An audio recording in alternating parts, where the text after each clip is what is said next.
Good morning, everybody.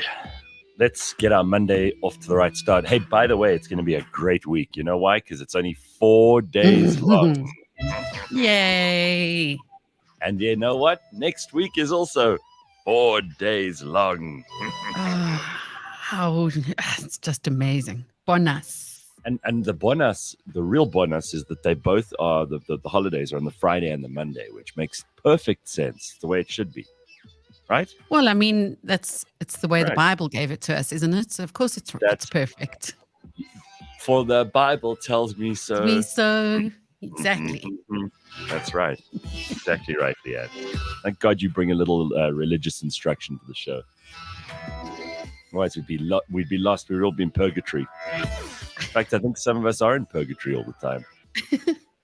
All right, we want to hear from you this morning. You can jump on. You can call us if you'd like to call. You can call on 0832955769, and the phone will ring. And guess what? I'll just put you on.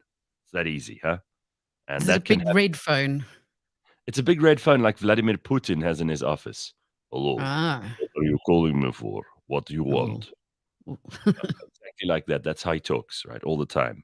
We'll also take your messages in the comments, and I see the comments section is alive and well this morning. Congo Chris starting us off with, "Good morrow, my fellow autumn assholes."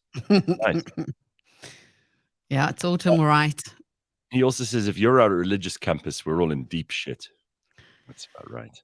Yeah, agreed, 100%. Can't fault you there.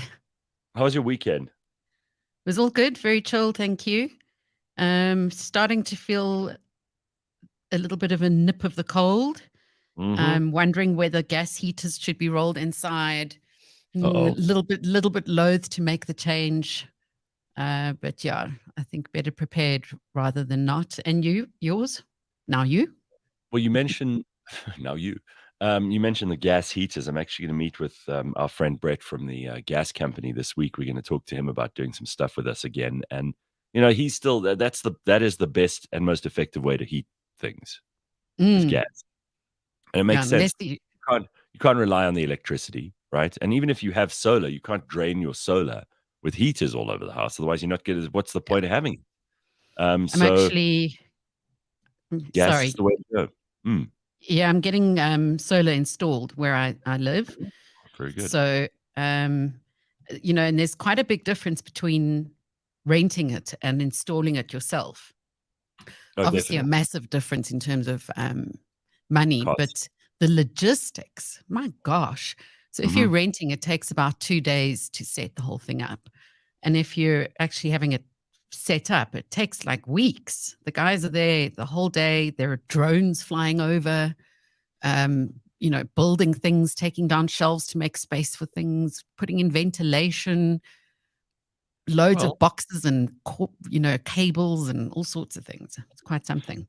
Mine only took 3 days for the guy to do everything. So I don't know. Maybe they're actually just trying to film you in your sleep and stuff like that, right? Oh, thank goodness. That's exactly what I was hoping.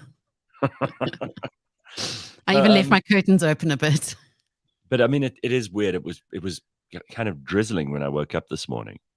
And you can definitely feel that the air has changed slightly. It's autumn. The leaves are starting to yellow. You know, this is season of mellow mists and fruitfulness. Close bosom friend of the maturing sun. That was To Autumn by Keats. There we go. A little bit of classical education for you this morning too. Just in case you thought you were joining us to just talk about, I don't know, toilet humor and you know. Well, maybe that too. I put toilet humor and celebrities in the same category, actually. Yeah, I would too. So I did a fun thing on Saturday. I went to a friend of mine's housewarming. He's just moved into a new place, and there were about 20 of us there, and we made a lot of noise, and the neighbors complained. And then we went to a festival, which was quite cool. I haven't been to one of those in ages, and had a really good day and night. I got home at about midnight on Saturday, and I was exhausted, went straight to sleep like a baby, and then had a very lazy Sunday. But that was a good weekend. It was all balanced on all sides. I think we, managed Was it. it a music festival? It was a music festival. No, it was very cool. Saw lots of people there that I knew. It was nice and happy. Good day in the sun. There was no rain, even though everybody said it was going to rain. So it ended up being fun. It was terrific. Very good. And yeah, what I've realized is I just ate so much shit this weekend. I've just got to get my eating back in. I just eat if I feel like this, I have it, and you bear the consequences of that for the rest of the week. So now I have to figure out how I'm going to lose this gunt of mine. And so it's like all in the planning and shopping and prepping, really. I know, but making it convenient. I'm so shit at that. I really am. Here's me telling you how to eat properly. Although I probably know more than you because I've had to do it so many times. But this is the thing, right? It's like you don't have to. You might not be the best example of it. I might not either. But we know this stuff because we've spoken about it on the show a million times. Yeah. And we've heard the good advice from people who actually are the experts, and we can intellectually understand it, but we just don't do it. Dumbass. Dumbass as opposed to dumbass. Anyway, I see Adam, who listens to us. He's in the comments. He says, "Good morning from sunny Dubai. I'm in the car driving to Muscat in Oman for a week at the beach. Have a great week." Oh, that's nice. Isn't it Ramadan at the moment? I think it is. Not 100% sure.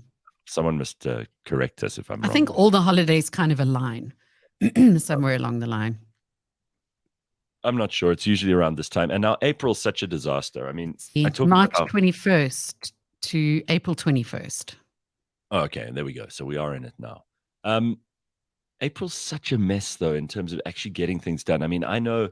So it's the Easter weekend coming up this weekend. I'm going to go and do a thing in KZN on Saturday afternoon, evening.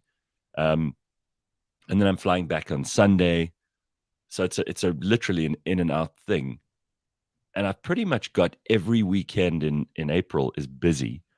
And there are all these public holidays too. So, I mean, it's great. Don't get me wrong. But it's an absolute mess.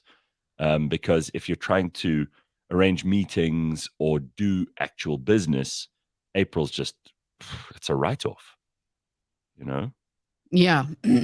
Although if you have clients, they'll still expect you to deliver 100%.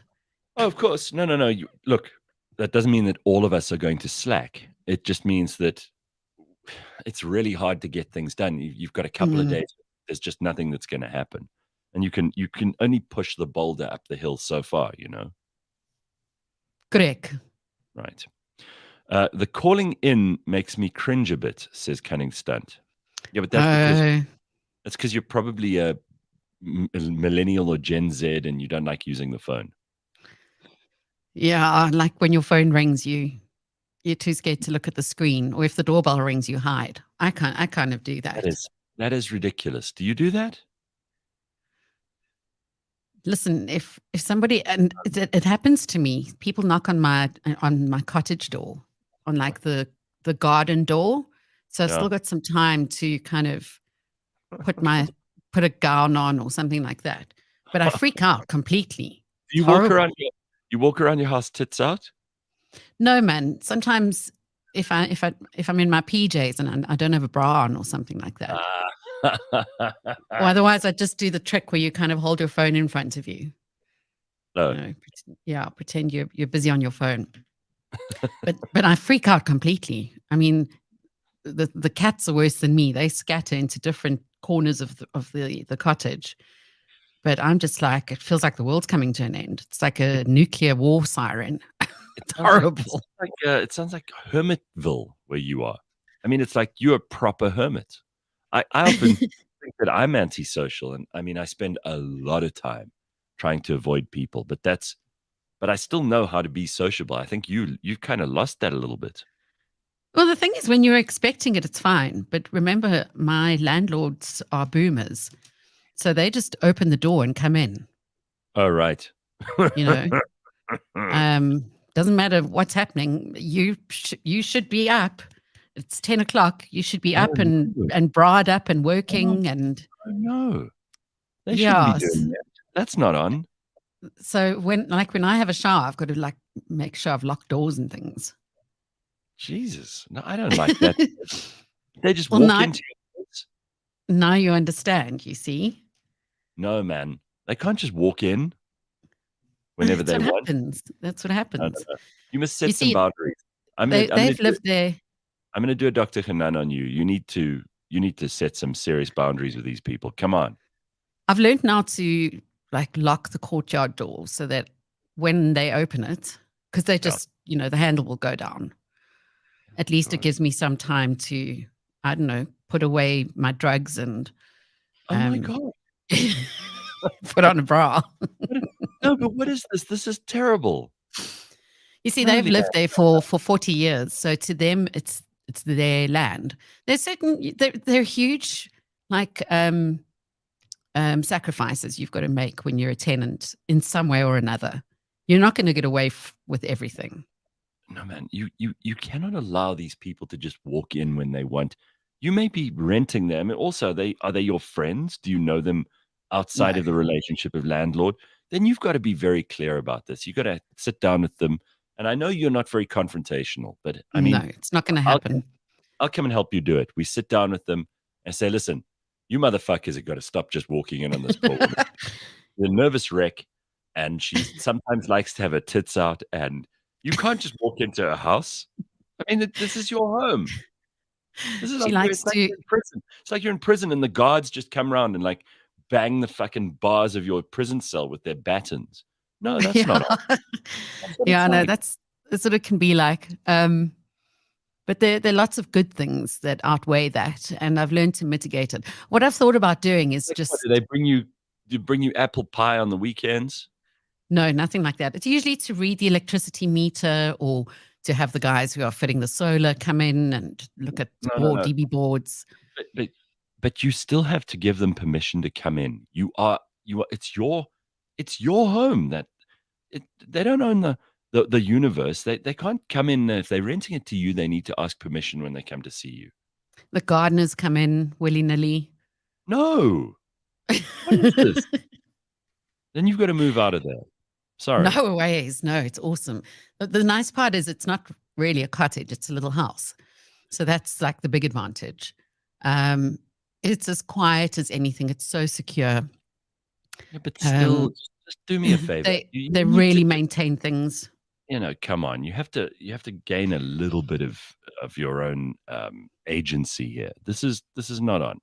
So I think what I'm going to do one day is just let them come in and I'll be in the bath at my laptop. No. Why are you waiting for something to happen that's going to embarrass you or Because I'm passive make you aggressive like that. okay, but you got it. Come on. How old are you now? It's time. This is the point in your life where you actually take control. Come on. No, We're it's gonna true. work this out. You and I are gonna come up with a foolproof plan that you're gonna just say to them or write them a letter if you can't face them face to face. I'm Write them just a like, note. what's wrong with WhatsApp, really? I was a landlord at my previous home and I had a tenant.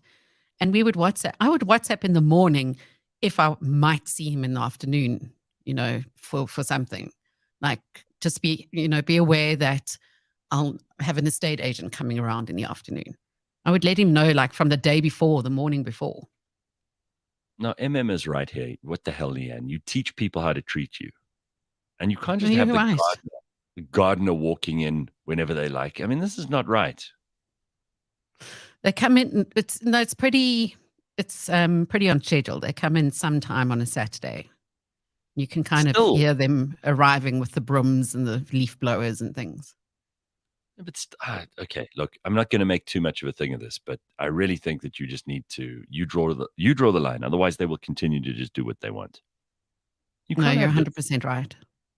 Okay, so now we again, like with the food thing we were talking about, we know what to do. Are We we? just don't do Are we it. going to do it? Yeah. Are we going to do it? I expect an update next week.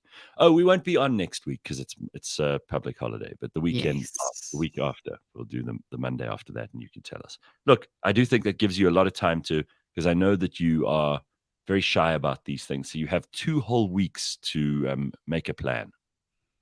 All right, I'll Okay. come up with something. Otherwise, we're all gonna arrive there and help you move.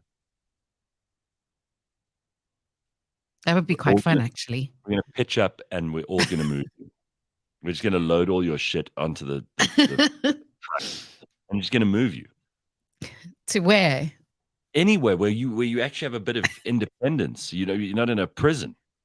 I mean, I'm sure they're very nice people, but you don't just walk in on anybody. I mean, I don't even, if I have people staying at my house, which is rare. I mean, nobody stays at my house, even if they've come from overseas for more than one night. You know my rule. Mm.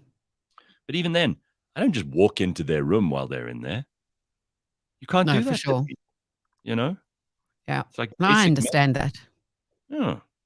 And I mean, I know you like to walk around without your bra. I know that's your thing. The first thing that comes off when I get home, you know?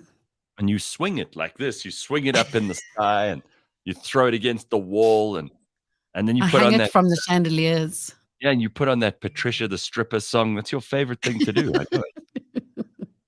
Well, I mean, that's the thing. Swing of her hips, she started to strip. That's your favorite thing to do. Da, da, da, da, da, da, da. You'd love it. I mean, what happened if I was like sleeping around or a promiscuous girl? Sleeping around? You would never do that. You're a good Christian girl. Never been through a phase like that before. Oh, never. Like your whole 20s. It was my 30s, actually. 30s, your 20s, you were married. Yeah, you did it the wrong way around. If you'd slept around in your 20s, you would have been happily married in your 30s. But you decided to get happily married in your 20s, sleep around in your 30s. No, I think it's been the right way around. It's been unhappily married, then kind of happy sleeping around, and now very happy not doing that, either of them. All right, that's fine. Congo says quite rightly, Gareth doesn't even let people shit in his toilets. No, I don't. I think it's very, very rude. This is a serious thing, and I can't believe there are people all over the world just allow people to do this. Walk into their house and take a big dump. I mean, who does that? What if someone's really desperate? Well, then you know what? You first of all, you plan your. If you've got a big load on board, then you go before you go out. What the hell's wrong with people? What do you just leave the house going? Yeah, I'm feeling full from that curry last night. Think I'll just go and unload this in someone else's bog. You don't do that. I think hormonally, because of hormones, men are more regular than women and can kind of predict those things. Women have surprise poos all the time. Oh, nonsense. Oh, it's true. Definitely. Women don't even poo. Don't lie. Sure. That is how you discover the beast with two backs, says Slippery Pickle. When you walk in on someone, and Snai made this comment, which is why it came up. I dated a guy who doesn't knock when he goes into his parents' room. I couldn't understand it at all. When I was a kid, we were told to knock when we go into the master bedroom. Homeboy just barges in. Yeah, that's when my parents never closed the doors. If they did, it was like there'd been a crime committed or there was something dramatic. The doors were always open. Yeah, you see, I also think that look, we're not gonna keep beating up on you on this thing, but to just accept whatever happens to you. This is very bad. This is how you get into situations that make you uncomfortable. You need to just be a little more assertive. And you have 100% right. I've seen you stand up for yourself. So I don't know why you've given up on that. There is a big part of Leigh-Ann that is able to stand up for herself. She's become very timid in the last few years. I think the big thing is, for me, I don't want to embarrass the people. So who gives a shit? Come on. Care about embarrassing them? Just think about that. Wouldn't it be worse if they walk in while you're busy, I don't know, playing with your tits on the sofa or something? Well, those are the booby traps I'm hoping to set. Exactly. No, but it'll scare them off for life. Don't wait for that to happen. Just sort it out. It was actually worse at a place I stayed in before. It was very temporary, in a house that I was renting. So the woman did not live on the property. She lived in her own house, a drive away. But sometimes I'd be on the sofa watching TV and I'd hear a voice behind me saying, "Hello, Leigh-Ann." No. So you must always orientate yourself. Now this is important. Like I have, it's first of all, it's good feng shui apparently, to kind of to have to face the door so you can see who's coming in. It's a good security consciousness and blah blah blah. Like right now, I'm looking at the door of this room, so if anyone Yeah. walks into this room, I can see them straight away. And the same goes for pretty much. I'm thinking about it now. Every room, I can see the door from wherever I am in my Yeah. normal position in that room. And like in the TV room where the door is kind of to the side, I usually sit on the sofa that's facing the door. I'm like that at restaurants too. I sit with my back to a wall. I'm not Mm. paranoid or anything, but I sit to look at what's going on. I want to see the full view of what's happening in front of me. I'm not interested in views. Like I never sit with my back to the activity and look at the view. A lot of people like to do that when there's something beautiful Mm. happening.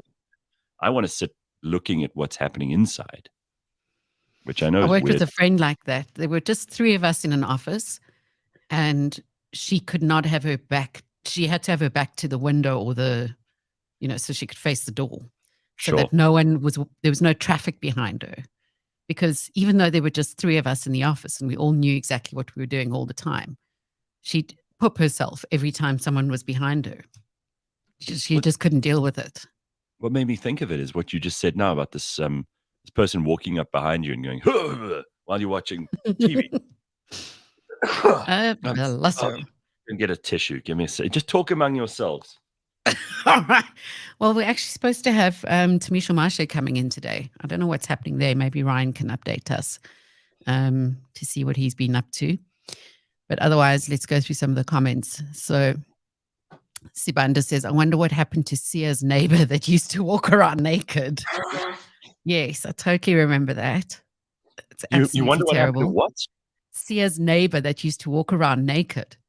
Well, Mash Do does you, that. You heard Mash, who's on the show on Wednesdays. He was telling us he walks around his complex in his gown, and then he's got bugger all under the gown. So sometimes, you know, stuff falls out. yes. And So remember, Damon too used to have um, a glass window, like glass bricks in the bathroom. yes. And he didn't realize his neighbors could see everything and they actually complained. Well, wouldn't you? Yeah, absolutely. That I would not be scared of complaining about. I wonder if people, because we all live in such proximity to each other now. I mean, you were just talking about your neighbors who are also your landlords. I wonder how many people deal with, just seeing things they shouldn't see. A friend of mine was telling me the other day, he was walking home from the cricket one afternoon, past one of those apartment buildings in like Melrose, Athol, and there were these people like in flagrante delicto in the window. Like they had to be aware that people could see them, right? I mean, you surely, if you're in front of an open window in an apartment building which faces onto call it drive or whatever, surely you would know, right? Oh my word. So you're aware of it. So in other words, you're doing it because it's a thrill for you. That must be it. Yeah, or you just don't care. I don't know that you just don't care to the point where I mean, it's not like it's an oblique or obscure or complicated thing that people will see if they really squint into the sun or they, kind of looking behind a building for another building. And this is like you're obviously doing it for a thrill because it, It's it, like one it of turns one to know that people are watching you doing this. You got to know. And what if one person knows, like you invite this girl to your house, that people can see and it's your thrill to do that, but she has no idea. So she's like, oh, mm, like yeah. I mean, it could happen like that. those are like my worst nightmare, those houses that sometimes architects have built, or that there'll be some kind of experiment where there are people walking around with these glass corridors and glass rooms and you can see everything, or like Big Brother. Hmm. Yeah, really, really scares me. I don't like that. It kind of feels like you're on a roller coaster without your feet on the ground. Yeah, I'm not into the idea of like people First of all, I'm not one of those people who'd want to watch complete random strangers having sex. I think, especially because what are your chances that they're actually good-looking people? There's about a 95% chance that they're monstrous. Okay, so you're gonna watch this thing and it's gonna be like, ugh, ugh. Like sort of seeing Damon in his shower. Ugh. You don't want to see I that. don't want to see any of it, really. No, and then also I would feel like I'm invading their privacy. I would feel like, I shouldn't be here, like you're doing something you shouldn't be doing, kind of thing. It's just very strange. And then, of course, you do get those people who are exhibitionists. So for them, it's a thrill to be watched. And Hmm. it would strike me that those people would probably like to have apartments in places where people could see them. They feel like they're in a movie or they're being filmed. People are We watching them perform.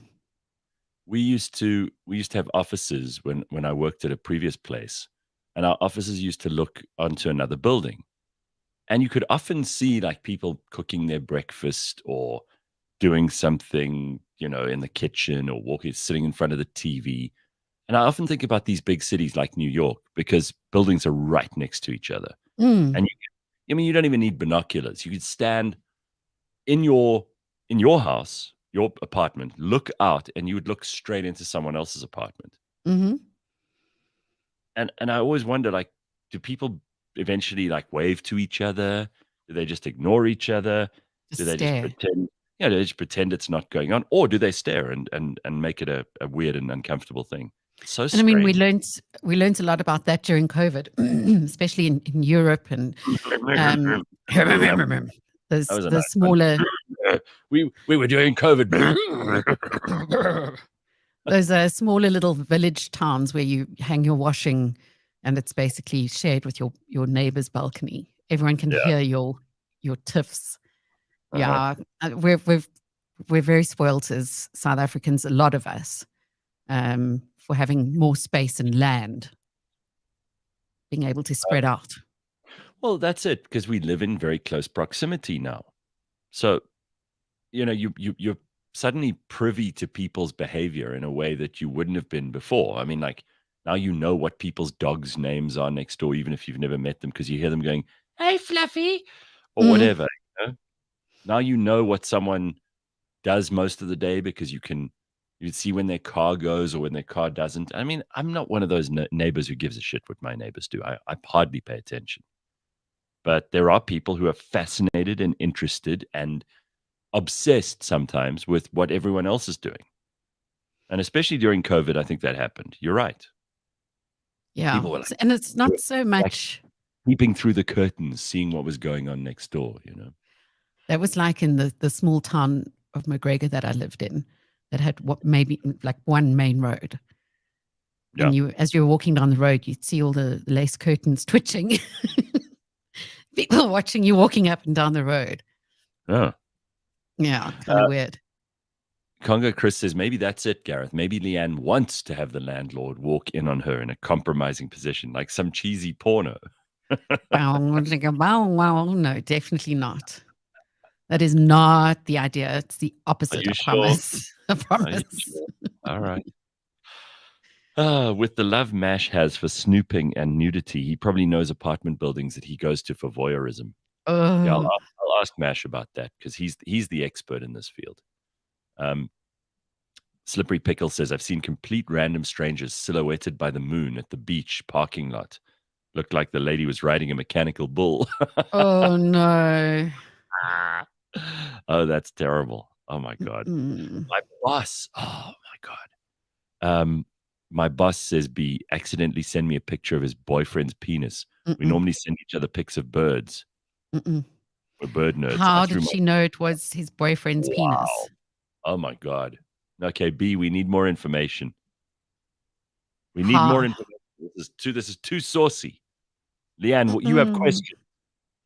Yeah, how did you know it was his boyfriend's penis, firstly? Secondly, does he know that he sent it to you? He must. Have you seen each other since? Has there been any apology, or do you just kind of avoid each other? Have you And resigned? Does he live in another country? you pretend Has nothing's happened. You just has anyone pretend. died in the process? Oh my God, no. People are Can't deal so with weird. that. They'll just pretend nothing happened. You know how people are. They'll go, "Oh, no, no, no, no. This we won't talk about that." Um, Michelle lives. I live in the front part of my house, and my landlord is 87. I sometimes have to check in on him. I start calling him a long time before I get to his door. I've seen his old sad balls. Oh my god. Oh no. Yeah, you see, that's where I think a polite WhatsApp sometime before would be really helpful. Is it Mm, okay if I come in the next hour to check your DB board? right. And they should be doing that with you. Cunning Stunt says during lockdown, our neighbors had a massive argument in their garage. Shame Oaks came out and baseball bats smashing each other's cars. It was fun to watch. Wow, that's Ooh. pretty hectic. Good Lord. Okay, we're still waiting for more information from B about the penis picture that she got. Now she's gone quiet because she's Can't embarrassed. She couldn't doesn't want deal to with talk. that. Mm-mm. Oh, hang on. You know what I presumed? What? Oh, I fell What? for the old. My boss sent me a pic. Oh, it is of his boyfriend's penis. I was going to Mm. say maybe the boss was female. No, no, Like no. maybe it was his penis. That would be worse if it was his, obviously, right? That would be much worse. Yeah, it would. I Mm. mean, on the scale of really, really horrible, Yeah. they're both up there, but it would be slightly worse. Would it make it any better if he had a nice penis? No, no, no, no, no. No, because no one's going to even look at it for that long enough to see if it's nice or not. Oh, nonsense. I'm sure B kept the picture. She's going to use it for leverage when it comes to salary negotiations. Here's B. Okay, she She's says, responded. he said, sorry for the porn. He handled these things so well. I would be mortified. I will see him this week. We'll just laugh. Well, that's big of both. Mm. No, I think that's really big of both of them. What are you going to do? It's obviously a mistake, right? This is horrible. Sean says he went to a gym in Los Angeles where the showers have just frosted glass facing into the little corridor as you're walking into the bathrooms. Does that mean It's people in not the good. outside of the gym in the gym, they can see the people showering? Not Jesus, not good. Not on. able to do that. Oh, Cunning Stunt says there is no such thing as a photogenic penis, Gareth. Yeah, Yeah. I have to agree with that. Well, you see, I would definitely say that is absolutely true for balls. But, I mean, has anyone ever said, geez, that guy has the best balls? No, no one. Balls are just revolving. No one ever says, no one ever goes, I have a No. few good qualities. My best quality is the shape and size of my balls. No one ever, No. ever said that in the history of humanity. No one. But I don't know. I don't know. Maybe there are better looking ones and worse looking ones, and maybe you have to do the right angles. And we should ask people like, well, again, Mash is the one because he's got an OnlyFans. He would know this stuff. You know. Who's Um, go on. Slippery Pickle says it's it's a distribution board, not a distribution board because I called it a DB board. All But right. that's like builder talk is a DB board. Yeah, the Or DB. just the DB, but yeah. Yeah, I don't know. I've got I mentioned new neighbors on the one side, so I'm especially just trying to suss them out at the moment. I'm certainly not paying attention or like putting my head over the wall or anything, but You haven't uh, brought them a strawberry shortcake or no, when freshly new baked people muffins. when new people move in, you got to just kind of figure them out first. See whether they're the kind of neighbors who are going to be irritating or whether they're going to be very nice people. You don't know. And if the first occasion that arises, I'm not going to go over there with a present like you said, because I think that's also then you sucking up, and then they think you're a bit of a loser. So I'm not going to do that, but I'll wait to see the first conflict situation that arises. That'll tell me everything. Mm.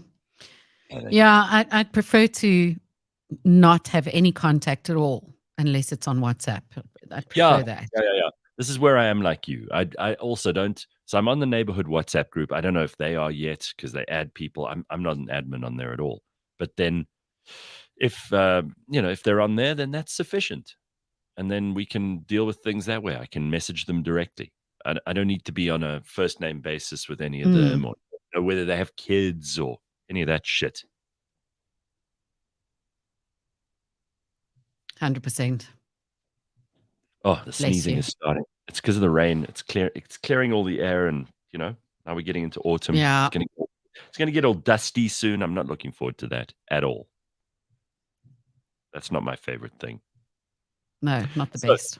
Tell me what you picked up on this. Derek Watts has apparently been in hospital. He tweeted a photograph of himself from his hospital bed. It was a bit of a shock to see. He had severe sepsis. It doesn't say how he got it. I don't know if it's something that you just get, but it affected him so badly. He apparently collapsed in Hoedspruit just last month. Wow. And he's recovering now. Yeah. He's recovering now at Mill Park in Joburg. And he said it basically destroyed his body within an hour, this severe sepsis. And he's now learning to walk again. That's how severe it was. That is absolutely insane. I had no idea. So he didn't say how he got it or anything. No, not at all. I mean, I think you've got a picture of the tweet there. He said, looks scary, but collapsed with suspected stroke in Hoedspruit 2 weeks ago and dispatched to the Super Pro Mill Park Hospital. I have to agree, an amazing hospital. In the meantime, it wasn't a stroke, it was severe sepsis. The Mayo Clinic, which is online, so obviously the journalist has gone online to see this. Sepsis is a serious condition in which the body responds improperly to an infection. Infection-fighting processes turn on the body, causing the organs to work poorly. The condition, if not treated, can progress to septic shock, which is a dramatic drop in blood pressure. It can damage the organs, and when the damage is so severe, it can lead to death. But Derek Watts said, "We'll be back on your carte blanche screen ASAP," and he's smiling from bed. So, well, I hope he's okay. I like Derek Watts a lot. A lot of time for that guy. He's awesome. He's a national treasure. We can't afford to lose him. Absolutely. Yeah, if we lose Derek Watts, we're properly fucked. I mean, he's taking care of that Sunday night depressing stuff with Bongani Bingo. And he has to do that. Somebody has to do that. Oh my God. Derek Watts and let's not forget on carte blanche for some time now. That's what Ntogozo says. I don't know. Or is that just age? I think it's just age. Maybe we all start not looking that well. You never know. Yeah, I saw Carl DeSantos says, I tuned in late today. First thing I heard was there's no such thing as a photogenic penis. What a start to my day. That's what you get from this show. Apparently, we're meant to talk about this, but John Steenhuisen got 83% of the votes at the DA's Congress. And now he's going to lead the party going into 2024. And Mpho Phalatse is going to also help with the election strategy for 2024. So lots of things happening there in the DA. Do you want to know more? Yeah, absolutely. Okay, well, at least you do. Let's see what we're up against in politics this week. Oh, gosh. So here we go. Their elective Congress 2023. He beats his opponent, Mpho Phalatse, who was the former mayor of Joburg. His election means that the party will go into the general elections with him as the leader. He'll be there for the next 3 years. Cheers erupted from them when he was announced as the party leader. Even before his name was called, delegates were already shouting his name as federal leader. Helen Ziller, the party's federal council chairperson, was re-elected unopposed.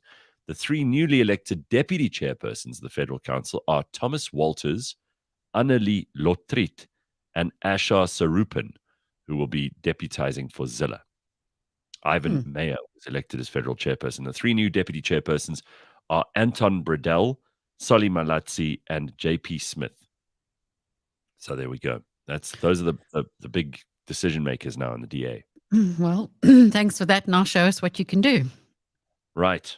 Yeah, that's the whole thing. I read an interesting thing that, of all people, Rob Hersov had written over the weekend, like a Dear John, but, obviously the pun is John Steenhuisen is actually John, Mhm. and basically said to him, it's your battle to lose now.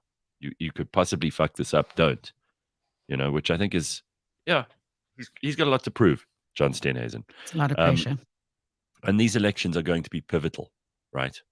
So Yeah. we've got to get onto that, and we've got to start thinking about the elections. It's next year. It's going to be a big deal, and it could be the one where either the ANC slip below 50%, or they suddenly make a miraculous turnaround and stop the dismal fall into failure that they've been part of for the last couple of years. I don't really see that happening, but yeah. Yeah, we'll see. We'll see what goes on. All right. So a lot of people also in the comments talking about the DA, and I'm very excited for you that you want to talk about the DA. There's other news that we can look at, though. I mean, there's some stories here that I think are probably far more interesting. A company was ordered to pay a client more than 800,000 Rand when it was lost in a cybercrime fraud case. So this is here in South Africa. Do you want to hear about this? Okay. This is a pretty big story. So it appeared in Ground Up. PSG Financial Planning has been ordered to pay a client 800,000 Rand that was stolen by fraudsters through email cybercrime. Fraudsters had hacked the client's email and requested via email for the client's investment shares and some of his wife's investment to be paid into a new bank account. PSG argued that while it had a duty to protect the money, it could not be held liable. But the judge said, you are liable. 800. Oh, they had to pay them. That's pretty good, though, for the client, right? Yeah, good for the client. But I'm on the other end where, for instance, my Facebook was hacked and my client's Facebook business manager was compromised, and the fraudsters ended up spending thousands of pounds on advertising. And I mean, imagine if I had to be held liable for that. Surely, it's all in the contracts, I'm sure. When it's first set up. Well, I mean, look, you have there's a certain duty that the financial services company has to kind of protect money going in and out. And even though it is the client's responsibility ultimately to look after their own money, if you trust a bank to look after your money and then they allow fraudsters and ordinary phishing scams and that kind of thing to get in the way, that's why they have to protect themselves as much as they do us. There's somebody that's going to be blamed. Obviously the ultimate criminal is the crook, and everybody else has been taken advantage of. But I suppose this is one of those things where, look, 800,000 is quite a big award by a court. 800,000 is a lot of money. I think that might even be a new record for this sort of thing, which is why it's in the news. And then, of course, Donald Trump is gearing up for battle as the New York court has decided to bring him in to talk about his paying of Stormy Daniels some hush money that he paid her. We're going to see whether that leads to anything. Hey, good morning. You're on. What's up? What do you want to talk about? Hello. So, morning, Gareth. Morning. I have a friend. They got this SMS from the post office. Yeah. Saying they have to claim their package, they have to pay a certain amount, which is like 12 Rand. They put their card details and they were scammed 11,000 Rand. Yeah. Who do you think is responsible there? The bank or the customer? Man. So, in other words, this guy gave his bank card details online to pay that 12 Rand, and they managed to take 11,000 Rand. So, how much did he think he was going to have taken off? 12 Rand. 12 Rand. Yeah. And they ended up taking 11,000 Rand. Yeah. Jeez. No, well then. Depends on the platform. I mean, what were these fraudsters purporting to buy? They said there was an SMS when she clicked there. It sent her to a post office website. Then she was excited. She was like, "Wow, it's a post office scam. Amazing website." Yes. And then she authorized to pay 12 Rand. and they took 11,000 rand. Who is responsible? Them or the customer? Mm. I've received a lot of these SMSs with the post office scam. I got one too. Yeah, it's going around. That's really unfortunate for her. But I don't know who's supposed to take responsibility. I don't think she's getting her money back, I'm afraid. Yeah, they did. They said they're going to do investigations. I never asked it because I didn't want to. No, shame. Upset her even more. Upset, yeah. All right. Well, didn't follow up. Thanks for the call. We'll catch up. Cheers. We got to get to Dr. Hanan. He's on the line. He's in his car by the looks of things. Hey, Doc. Hey guys, how you doing? Hey. Good. How are you? Yeah, I don't know if you've heard of this thing called load shedding. It's kind of that's what you're dealing with at the moment. Ugh, what a pain. Yeah, unfortunately, my office is a bit too dark to do it this time in the morning without lights. Well, it looks good. It looks good. Is it raining there where you are? It was. Just last night was crazy, but no, not now. But just dark inside the room. All right. Well, we got Tumisho Masha joining us in a moment. I don't know what's happened to him. He was meant to be with us at 6, but apparently Ryan's gone to fetch him in the parking lot now. But we've got a couple of things that he wants to ask you. Just generally, I always come up with stuff every week to ask you, and we talk about you in your absence, so your ears must be burning. But I used your coin theory the other day to explain to someone who was thinking about her ex too much. And she was worried about like what her ex was doing or whether her ex was seeing someone else. And I said to them, there's this brilliant guy who's on our show every week, and he tells all of us about the coin theory. There are, I don't know whether she's listened to me or not. I explained your whole thing to her, but there are people who just can't break away from those kind of bad habits and bad a temptation to think about your ex, to keep going back there. The ex has definitely moved on. He doesn't give a shit anymore. And she's still attached. What's your recommendation on that front? Yeah, it happens a lot. The human brain, it gravitates towards closing loops, making sense of a world that doesn't make sense.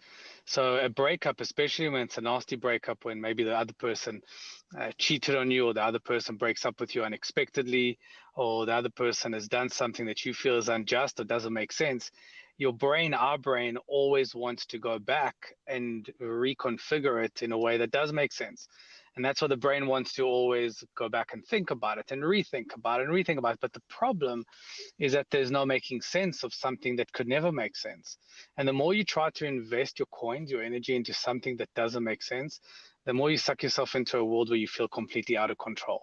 It's I use the analogy of a Ponzi scheme. The more you invest into a Ponzi scheme, and that's why people keep on going back into the same scheme, because they've lost so much already that they don't want to let go of what they've lost, and they want to just recoup their losses. It happens in the casinos all the time. It's called sunken cost syndrome. That's what it is. Exactly. Spot on. All right, so Doc, we've managed to locate Tumisho Masha. Here he is. Hey, Tumisho. Hello. How are you guys? Nice to see you, I'm dude. Good. Nice to see you, dude. It's been a while. Oh, it's been ages, but we'll catch up just now. Let's get you onto the doc. We're going to put you straight on his sofa right now, and you can tell him your problems, and he'll help you sort them out. Well, I'm glad that the doc brought this up because, well, you brought it up actually, and the doc spoke about it. Yes. What was it called? Sunken cost syndrome.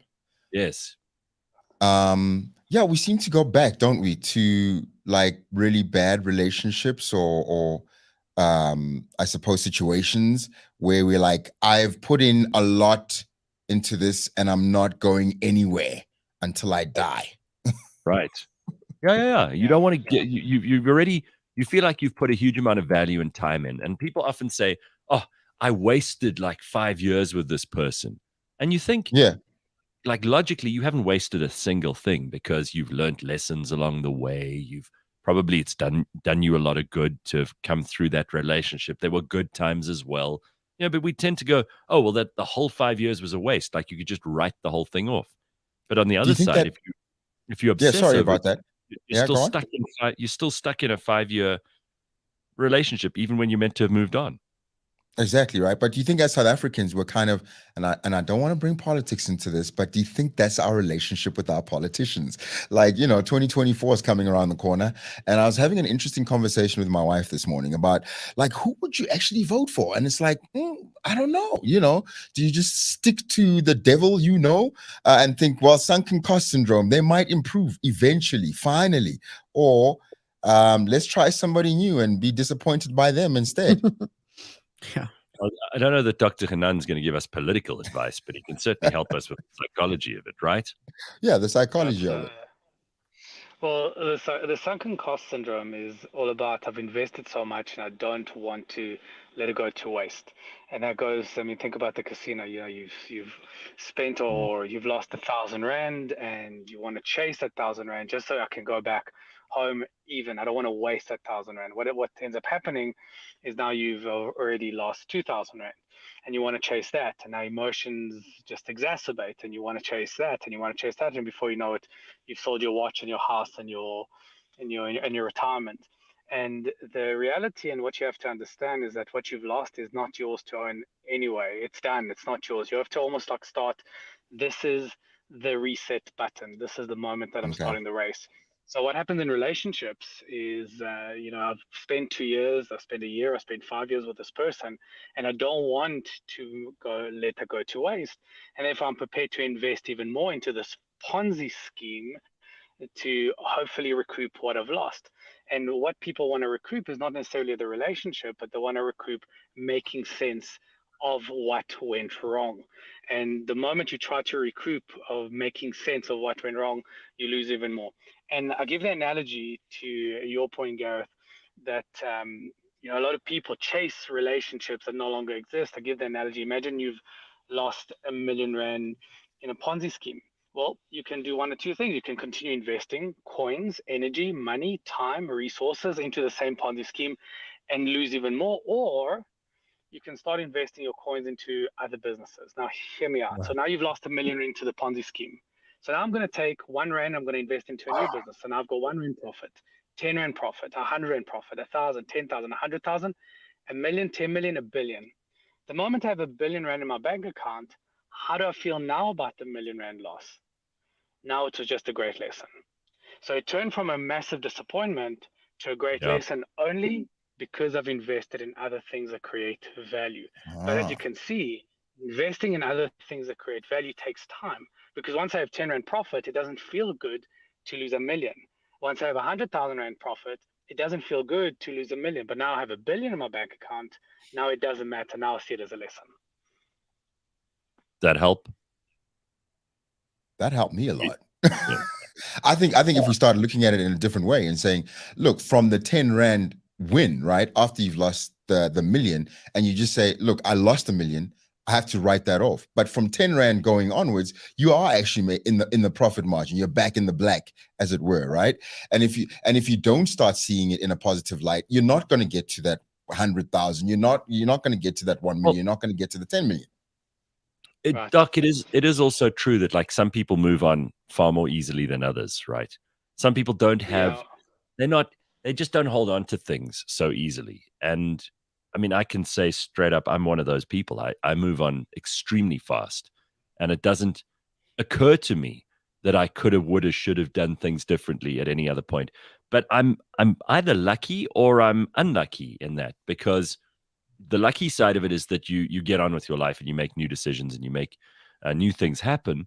The bad part is that a lot of other people are still in that vibe and they can't understand how you've just moved on. And so it frustrates and irritates them. Right. Gareth, I'd love to have you for an 8-hour psychotherapy session just to pick your brain and show you the ins and outs. But you know what? Good luck with that. You'd quit your job.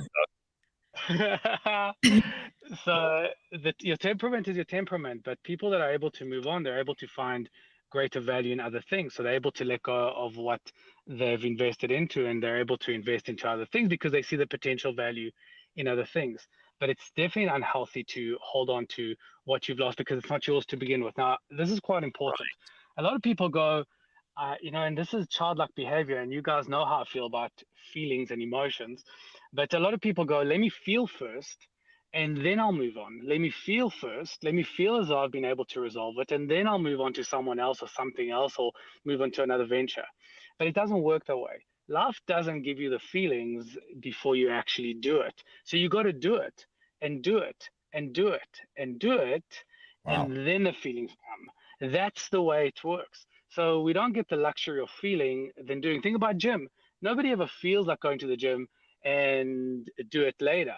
People got to do it, hate it, do it, Right. hate it, do it, hate it. 6 weeks later, now you feel good. The same thing happens when you step out of your comfort zone with any area of your life. I give the analogy, and I've given it before, of bungee jumping. When you're standing on that ledge there, 100 meters above ground, and you say to yourself, let me just feel comfortable and confident, and then I'll jump. Uh-huh. Well, you'll never jump because you can't control how you think and how you feel. What you have to do Wow. is jump and hate it, and jump and hate it, and jump and feel sick, and jump and hate it, and jump and hate it. But after jumping 20, 30, 50, 100 times, now you feel calm and confident. It's not the feelings and the doing, it's the doing, then the universe rewards you with a feeling. Thanks for Boom. that. That was amazing. I feel like my entire life has been answered in that, Dr. Hanan. I mean, where were you when I was stuck in these terrible relationships going, I'm just going to keep digging and digging and digging? Because, wow, that was a great analogy. I really enjoyed that. I got to say, this is the only place you can get that kind of advice for free. Usually you have to pay exorbitant fees and take up a slot in Dr. Hanan's very busy diary, but we get him here. He's worth every cent. I can tell you that He right is. now. Oh, absolutely. And I'll tell you what else. You can get your free advice if you just send us an email, contact@cliffcentral.com. And if you, for example, let's say you have some issue you need resolved, you want to join us live on the show, we'll even do a free mediation session with Dr. Hanan. And you can be anonymous, by the way. Just send us an email, contact@cliffcentral.com. All right, Doc, have a lovely day. Nice to see you guys. Have a good week. Cheers. Cheers, Doc. Thanks. Thank you. Thanks for going all the way to the car to talk to us this morning.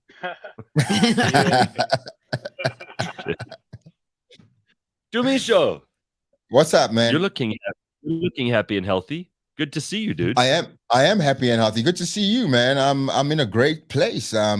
Thank God I was dragged out of there. Some of these places kicking and screaming, right? Because now I'm in a much better space. It's great to be here. We'll find out. We're going to do a general catch up with you and see what's been going on, and also talk about some of the things that are irritating you or making you smile at the moment, because there's quite a lot the news is just full of it, right? Full of it and full of shit. I think the news is a cesspit of like things that just bring you down, right? Like, why do we do that to ourselves? Well, you have a responsibility to kind of curate your own inputs, and often, a lot of people feel like they have to know what's going on in the world, and there's some of this stuff. I don't really have to know who, Kim Kardashian is dating, and I don't really have to know whether Gwyneth Paltrow won her court case. But sometimes these things are interesting. I think that we just get very absorbed in bullshit that takes up a huge amount of our time, and I think we can get into ways of making that a little bit easier. That's all coming up. Stick around for Tumisho Masha and Leigh-Ann Mole and me and you, and we're not going anywhere, so neither should you. Stick around. See you now. cliffcentral.com. Good morning. Just because it's about technology, connecting your business to the rest of the world doesn't mean you need to send rockets to space and use complicated solutions. Want to simplicate things? Well, join Jaco Voigt, who is the CEO of Catalytic, on the Unbundled podcast. With skin in the game and a keen focus on educating and assisting you and your business, Jaco decodes all the aspects of connectivity, security, and cloud solutions. Unbundled is brought to you by Catalytic and is available on cliffcentral.com, Apple Podcasts, Google Podcasts, Spotify, or wherever you get your podcasts.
This week on the Auto Trader podcast.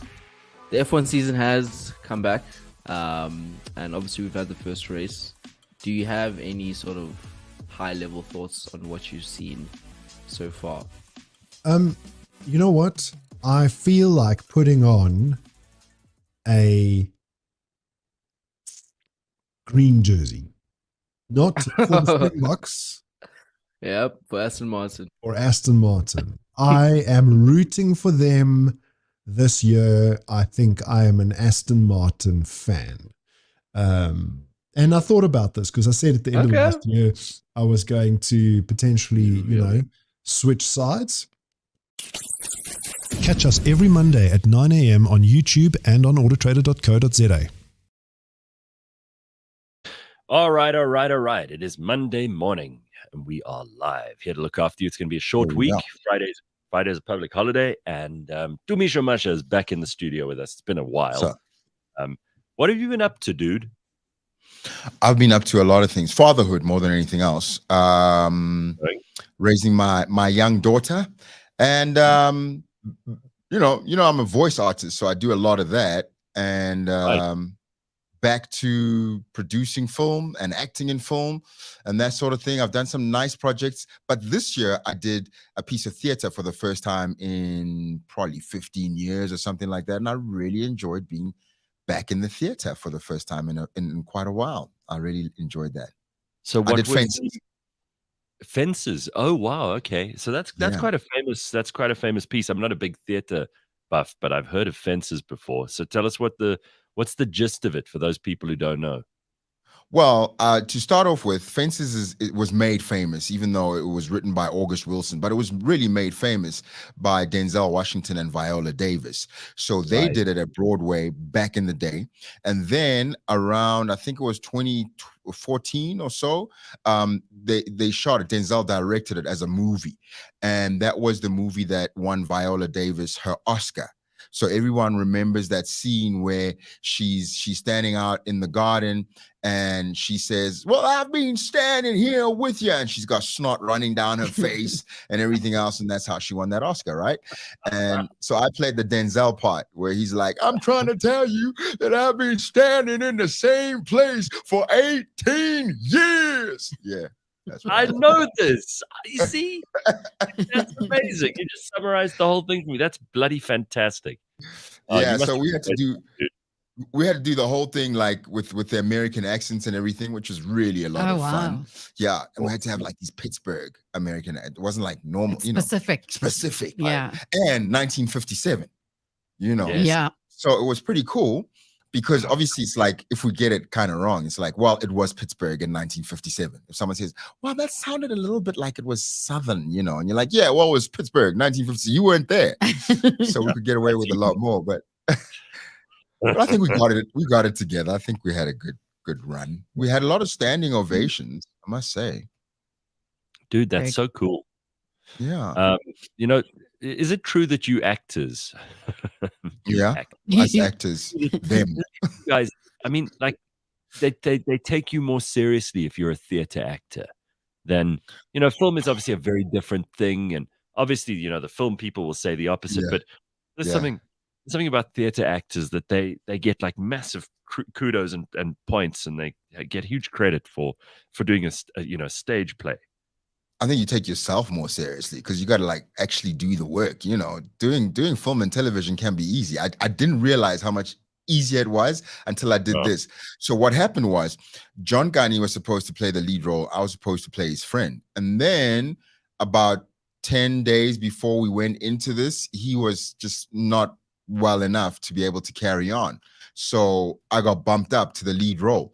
And that was like 83 pages of lines that I had to now learn, right? And this guy is speaking on almost every page. Some pages is just like him for the whole page. So it took me 2 days just to highlight the lines and then another 8 days to kind of learn it. And I remembered how hard it was to really learn lines because you can't just go there and go, sorry, messed that up. Let's do another take. Sorry, guys. Thank you. And you do another take. This is theater. It's live. I've said to you before, I do not know how you learn lines. I don't know how you do that. I can't even memorize Like I was joking with a friend of mine. We've got this game going on at the moment where we send each other rude limericks, and a limerick is what 5 lines, okay? Yeah. And it Yeah. should be easy to memorize that, and you should be like that should be a piece of cake. First of all, it rhymes, so that gives you Yeah. a clue. It's a whole lot easier to remember. Mhm. And I can't even do that. How do you learn pages and pages of prose?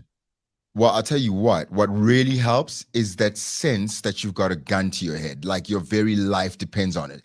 So by about day 4, when I was into this show and learning these lines, I was literally in tears because I was weeping. I was thinking, this is how my entire acting career is going to come to an end. I'm literally going to get on that stage, and by page 2, I'm going to just stand there in front of people and go,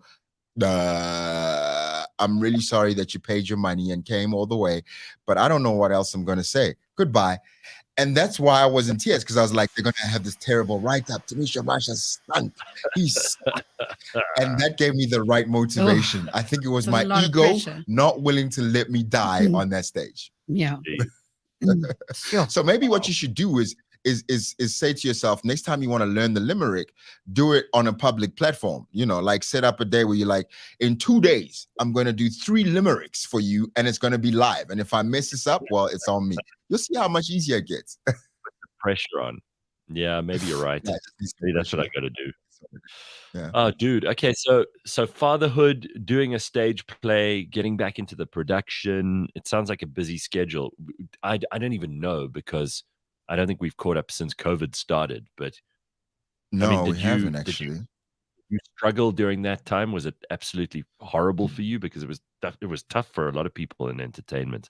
And I don't want to go too far back, because it feels like yesterday's news, but it does feel like yesterday's news. Maybe it should be. We should leave it there. But I must say, I think COVID was for me, COVID was a blessing. I was like, yay, we get like a holiday. Everyone has a holiday, whether you have money or not, that's secondary. Because it was that sense that we just have to be at home for a while. And I took it with that. It's like, when you get sick and you've been working so hard to the point where your body says, you know what, enough. I'm going to give you something that has to put you in bed for a week. I think the world got like that flu, right? And we had to be in bed for a week. And it was the best thing that ever happened. We got a chance to reset. We all learned how to bake scones and all sorts of things, and spend time with loved ones. That for me was the greatest blessing. I was like, money is what it is. Like, fortunately, the bank gave us a bit of a reprieve, so they weren't repossessing our cars right away. Say it right, because they couldn't come out, right? If someone comes to repossess your car, you just cough on them. Yeah. So that reprieve kind of helped us a little bit to and if you could, just be in the moment and enjoy the fact that I'm forced to spend time with the people I supposedly love. And that was amazing for me. You really are a glass half full person. I don't think we... I totally am. I think it was a waste of time to have you on with Dr. Hanan. You don't have any problems. You've got your shit together. Well, yeah, sounds like it. I don't quite have my shit together yet. I'm too optimistic. So that's why what Dr. Hanan was talking about, I'm the guy who's not necessarily thinking I've sunken the million rands in and I just got to keep going. I'm the person who's like, if I just keep going, I'm gonna win. You can only hear so many no's. The next one is gonna be a yes. Just keep going. That's my problem. Well, I'm too optimistic. I've got a video to show you of a person. I'm just going to play this video. I'll explain what it is for the people who are listening to the podcast and who can't see. But I just want your comments on this quickly, because this is like the glass is not half full. The glass is over full by 3.5 glasses. Ready? Take a look.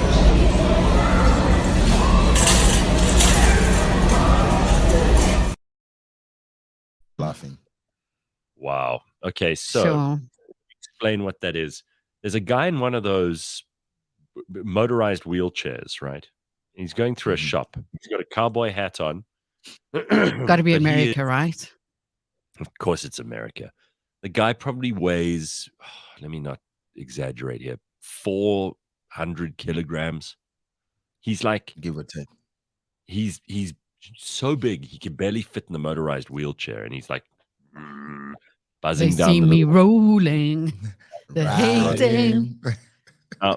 Yeah. I saw this and I suddenly thought, wow, what would you even... I admire the fact that this guy even goes to the shops, because by that stage, most people just stay in their houses. They can't move. Well, they often have a feeder. They call them feeders. Yeah. They often have a family member or a loved one who just keeps them going. Man. Sometimes they have to get out and do it themselves. Man, I find that very sad. I think that kind of addiction, I don't know, if they had to, like, you had to choose, like, okay, you're going to be an alcoholic, a drug addict, or a food addict. I feel like the other ones are kind of better because they kind of kill you quicker. But also, if you're a food addict, you still have to eat. Right. If you're an alcoholic, you stop drinking. If you're a drug addict, you stop drugs. So it's a real challenge. And I mean, we've all seen those documentaries like My 600 Pound Life and those things. Right. Those people have got, and let's be honest, major mountains to climb. Every time, like, I know I struggle with weight, and every time you're trying to lose weight and you go to a family function, someone's like, have some more. No, really, have this. And you're like, I'm really not having carbs right now. And they're like, oh, really? No, just have a little bit of rice or whatever. Just a little bit of pasta, just a little bit of pap. And you're like, no, I just told you. Whereas with drugs, you can't, no one's going to say, no, come on, one more line, dude. One more line, just one more line. At the family Christmas. Yeah. Right? Also, the food one is more socially acceptable. I mean, like that guy's clearly got a problem in that video, but everybody who's ever felt that they're overweight, and that is probably everyone on earth, because you get these anorexic models who feel the same way about themselves. But it's acceptable in society to kind of, no one's going to shun you from the community if you are slightly overweight. So someone might say something to you, or they might want to help you. But, if you've got a drug or an alcohol problem, sometimes you better keep that shit to yourself, because people are not going to be very accepting of it. They're not going to let you hold their baby. They're not sympathetic, and they're not sympathetic at all. They're like, oh my God, Leigh-Ann is such an alcoholic, Or what about Tumisho? He's always doing drugs. Yeah. What I mean? He's always right? Sniffing. Yeah, correct. I don't know. I think that if you had to choose an addiction, they're all pretty shit, because the whole reason that addictions become a problem is because you take it overboard, right? Yeah, and so you lost control. Yeah, so if it's a gambling addiction, obviously that can be paralyzing, because you can put your whole family into a huge amount of debt, and you can ruin every bit of financial security you have. If you have a drug addiction, clearly we know what the results of that are. Food addiction, you get very, very sick, because eventually you get fat. You get the diabetes, The diabetes. You get the sugar. Yeah, just the sugar. And so all of them are bad. I wouldn't say anyone is like worth choosing. If someone put a gun to my head, I don't know what the hell I would do. And then you get people who battle from all three at the same time. I mean, can you imagine? But I mean, that video you sent, that's something that's it's really common. It's a common sight to see. In America, you go to Disneyland, that's all you see. Yeah. Adults in motorized wheelchairs going, like buzzing I think around. also, do you think also because like motorized wheelchairs in America are so much cheaper or affordable? I don't know what the word is. People can get them. Yeah, I mean, you know how expensive a motorized wheelchair is? It's like a small Polo. But also, you can't take them around here because we've got potholes. Yeah, right? You probably get robbed. Someone will like pull out a gun, get out of the chair. Yeah. Or you'll just like tip over into a pothole or a little sinkhole or something. Disappear forever. Well, MM says, I had a neighbor who was that fat. Listen to this. Her husband drove the car to meet her at the bottom of the stairs of our apartment building because she's so tired from taking the stairs down. Oh, wow. That's got to be horrible. That's sad. That's Imagine sad. Mm. Carl says that porn addiction is the best because at least you get your heart rate up. Oh my God.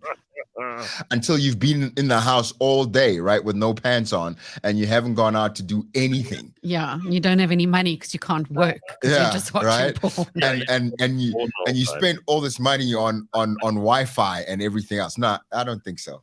No, I want to take that one. No, thanks. Spending all this money on Wi-Fi. Listen, we got our Wi-Fi bill at Cliff Central, and it's like double what we thought it would be. So there's obviously. Oh my gosh. Yeah, we're using a lot of porn. You think so? Well, actually, to be sure, I'm not like busting myself. I think porn is they've got it in a way that it's cheaper now. It's not like in the old days, where you go to a hotel room and you're on the Wi-Fi, and before you know it, you spent like 10,000 rands. I think now it's like easier than Facebook. You remember hotels used to charge you for that stuff? Do you remember? Yes. Yeah.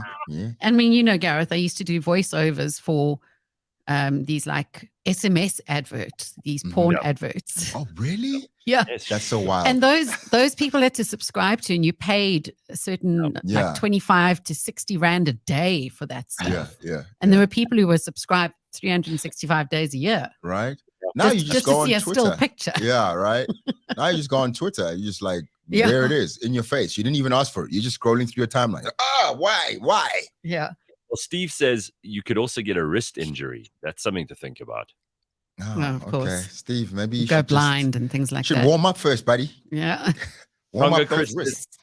My addiction was Leigh-Ann's sex line voice. Just you see, there you go. You do it one for make us. His morning, make his morning, Leigh-Ann.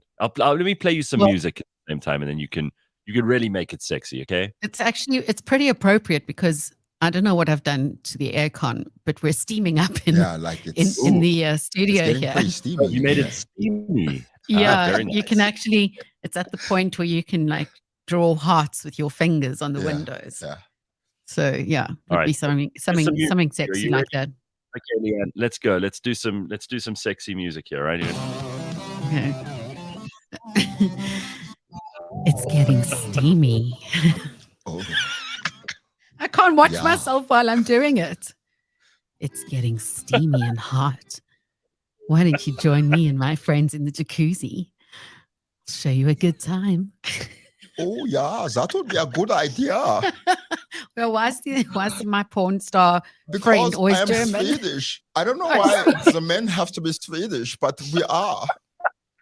Oh, God. Listen, can I ask you something? Like, if you go to someone's house, and I mean, like obviously very rich people always have a pool and a jacuzzi and like a indoor cinema and all that shit, right? But if you go to someone's house, they're middle class people, but they have a jacuzzi. Do you immediately think, yeah, these people, they have a lot of sex? I always think that when I see someone's house and they've got a built-in like jacuzzi that runs 365 days a year, I always think they're having a lot. Because a jacuzzi, while it's gross, it is gross. I mean, like a lot of the time, it's like a soup. It's a human soup. Hot water, so it feels like a swimming pool's probably also, if you do a like E. coli count, you'll probably end up with more or less the same, I'm sure. But at least there's like a pool is bigger, so you don't feel like it's a concentrated like body stuff. You know? Yeah. I see a jacuzzi at someone's house. I always think these people prioritize sex. It's a very important thing for them. That's it for me, though. It's priorities. If I see, and I'm picturing a specific house now because I was there recently to adopt a dog with a family member. Walked in and they had the big, almost American-like recliner chairs. The sofa, the L-shaped sofa that's pleather and very deep and thick. And it's got like a beer cup holders and massages and TVs all over. Really comfortable. Very comfortable. Ugly as fuck. Yeah. TVs all over, jacuzzis, cabanas and larpers and closed off area. It's like 80s rich. Yeah. And then like a lot of cheap looking gold mirrors. The word is priorities. Their priorities are completely different to mine. It's comfort. I have to say this though, Gareth. I think your stereotyping is a very 80s, 90s stereotyping. If you think about it, I think most modern homes no longer have jacuzzis. That was like, if you were rich in the 80s or the 90s, like you showed it with a jacuzzi. Like, we got a jacuzzi. And let's be honest, most people with jacuzzis hardly ever use them. It was like once a year they'd sit in the jacuzzi. And you assume, like you said, like they're always having sex. And meantime, they're just like you use it 3 times and you're like, why did we buy this thing? What is the purpose of this? Yeah. I always think when I see someone has but not one of those, those built-in jacuzzis you could fit like 5-6 people in. I always think, wow, these people in this house have a lot of sex. I thought it was when the parents are away and you have your friends over, maybe something might happen. But generally, nah. I think you're right. It's like an 80s, 90s thing, because there were all those movies that we had when we were like teenagers and in our 20s, and they always had like these college girls who would like get topless in the jacuzzi, right? And you always thought, the whole thing that got me thinking about this was Leigh-Ann's sex voice thing about join us in the jacuzzi, because that's probably it's all part of that same vibe, right? Which is probably outdated as hell now. Yeah, I think completely. I mean, my memories of being in a jacuzzi, there are many. I think I've been in jacuzzis more times than I'd like to admit or know. Tell us about that. Yeah. But there was always something, always very young, like early 20s, and always something weird going on. Like someone's boyfriend was putting their hand where it shouldn't be. Oh, yeah. You see, it's a 20. It's like you were but it wasn't your jacuzzi. It was someone's parents' jacuzzi. Always someone's parents' jacuzzi. Or you'd gone away to someone's like holiday retreat home, or something. Right? Yeah. There you go. It's never upper middle class thing. Never innocent fun. It was always something a bit odd. You're always drunk at that point, and someone gets like, let's go to the jacuzzi. But I'll say this, you were talking about pools. The thing with pools, they usually have chlorine. Jacuzzis are like you just fill the thing up, and then to save water, you never like empty it, right? So it's always like yesterday's. And it doesn't have a creepy crawly. Yeah. It's just got a creepy. Yes, it's got a creepy. So V-Rose says, a jacuzzi is trashy if you're poor and classy if you're rich, like cocaine. Good point. Yeah. Good point. Because you got someone to clean the jacuzzi. Hardy Dave says, if a fireman's pole is in the lounge, I start asking questions. Yeah. Well, there you go. That's usually not a fireman's pole. It's a pole dance pole. Right. Dogozo says a jacuzzi is just such an old school feature in a house. It always seems so out of place. Yeah. It's always like just next to the lounge or TV room or something like that. Because it doesn't make sense to have it like kind of in the bedroom, right? Like in the main bathroom or something like that. It's kind of has to be out there a lot of the times. Like near the lapa. That's why I've seen like a lot of jacuzzis exactly by the lapa. You know? Carl says we just ripped our jacuzzi out and tiled over it last week. I hope this doesn't affect my sex life. It's over for you, Carl. Yeah, you've ruined your future teenage children's lives. That's for sure. Wow, look at this. Sebastian says, my girlfriend's dad has 2 jacuzzis, an indoor and an outdoor one. Neither one have water or work, I imagine. That's true. Most of them usually like it's always not the jacuzzi's not working. Someone's got to come fix the pump or whatever. It was always that. Like, why do we have this thing if it never works? You're right. No. That's you know what? It's not something that I would put in at my house, but I did see this one. I went to a party with a whole bunch of friends once, and they had these 2 inflatable ones there, and that was hilarious because it was in the middle of winter, and it was like the best way to warm up. And of course, when you got out, you were freezing cold. No, worse. Never a good idea. But those you can deflate them and you can put them away, and I suppose you could clean them properly. So maybe that's the way to go. Well, they've got this thing now, right? Where it's like the tub. The tub is like a jacuzzi, it's like a spa jacuzzi, right? You fill it up like you're having a normal bath, and then you just switch on the spa thing, and it's just like the whole time. Those are pretty cool. Like you had a fancy bath, you know, when you just by yourself. The kids have gone to their grandma's place or something. I don't know if you guys can relate to this. Yeah, go on. And the wife's gone on a work trip, and it's just you by yourself, and you know you put the porn on. You've got like some Kahlua on crushed ice. You got a cigar in there, and you're living the good life. The tender money has come through. It's wonderful. I feel like making it rain. I could see Tumisho doing this on his own in his house. Yeah, man. I've got some soul music. There's foam everywhere. He's like, exactly. It's good to be the king. It's, you know what I'm saying? Dun, dun, dun, dun, in the background. Dun, dun, dun. And then there's Leigh-Ann's voice. It's getting steamy in here. Oh, gosh. Leigh-Ann, we got a special request here. We don't often do these, but here it is. Admin wants you to please do a porn ad in Thelma Simpson's voice. That would make my day. All right, she's the aunt, isn't she? There's Thelma and Selma, who were the sisters. Oh yeah, who smoked a lot. All right, yeah, I'm with you. They smoked. So it would be like, gross. Be like, wait, there's your music. Oh, I need music. You need your music. Might have been in the 60s that we last had sex, but we still know how to do it. We could show you a trick or two, that's for sure. That's a good idea, Thelma. I think what we should do is go outside and maybe do something in the jacuzzi. Oh, no. I feel like getting butt naked in the jacuzzi and rubbing myself. Stop it. That voice is making everybody very excited. Dude, it's so good to see you again. I really feel like we haven't seen each other in fucking ages, and it's unacceptable. It has been ages, but you haven't aged a day, Gareth. What's going on? What is your elixir of life? You think this looks good? I think I'm looking like shit. But there we go. No, you know what? I honestly don't. I don't know, dude. I'm a really happy guy. I wake up in the mornings and I go to sleep at night happy. No one that I want to kill. There's no one hopefully who wants to kill me. I'm just a lucky, happy human being. I've got a very, very happy disposition, a Bonnie disposition. I've got good brain. Bonnie and Blythe. Yeah.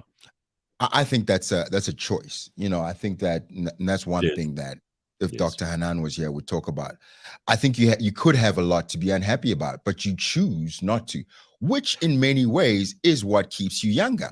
Because I think people who choose to see the glass, let's go back to that analogy, as half empty, are generally not content. And if you're not content, you kind of have a not so Bonnie disposition, and it ages you a lot faster, I have to say. Yeah, don't get me wrong. I mean, I also go through, and as I'm in my 40s now, I'm starting to think more and more about like, what else do I still want to achieve? Is this all that life has to offer? Blah, blah, blah. We all have these thoughts, right? But I sometimes have to like pull myself towards myself and realize, you're a happy guy, you're healthy, you've got a great family, you've got lovely friends, you have a job that you love, you have a career that you're in charge of. I mean, those are little things that I've got to just remind myself when I start feeling sorry, as we all do for ourselves. Yeah, we all do. No, we all do. We all go through these stages where we're like, oh, woe is me.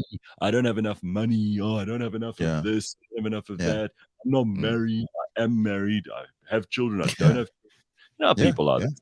They start counting the problems instead of the blessings. And I think it's got to be, you got to remind yourself always of the things to be grateful for before you start bitching about the things you don't have. Hallelujah. I love that, man. I'm going to take the offering for the congregation now. Thanks for that beautiful sermon, Pastor Gareth. All right, here's a fascinating story. This is from Jared. He says, Barabbas nightclub in Bloem. I think I played that. They used to have they had a hot tub outside by the entrance. The only people that ended up in were the drunk oaks trying to get girls in with them. Yeah, that's great. Oh my word! Yeah, with their shoes on, in the tub. Because it's Bloem, Velskoenen. Yeah, Fellies. I once actually. There's nothing more revolting than a hot tub full of men. But that's not going to work. That's not going to work. Obviously, I'm talking now about straight, sort of situations. Yeah, heteronormative, right? Okay, because I was going to say, a jacuzzi full of like hot gay guys. I wouldn't turn away from that. You'd be interested in it. Yeah, as a girl, you'd be interested in that. Okay, but what I'm saying is that generally, among the majority of the population, hot tub full of like really beautiful girls. Obviously, I'm diving in head first. A spy trap, But I also think like what you just said was quite important. So for women, it seems like it's not necessarily a very sexual thing because you've just said a hot tub full of gay men. So you've just literally said no to the sex part. I'm just going to be around these hot, sexy men, but no to the sex part. Yeah, that's true. I think I was thinking of along the lines of like Queer Eye for straight guy, the Queer Eye gang. Yeah. Having fun or something like that in the jacuzzi, just as friends, Mm-hmm. I think that might be entertaining. Well, already you just said like as friends, you just keep taking us back to a very platonic hot tub situation. Maybe I'm just wishing that the hot tub could be platonic. Leigh-Ann has just shut down the pubic area for business. She's not interested at the moment. Sounds that way. Reopen the store. She may put up, a storefront at some point, but at this point, pop-up shop.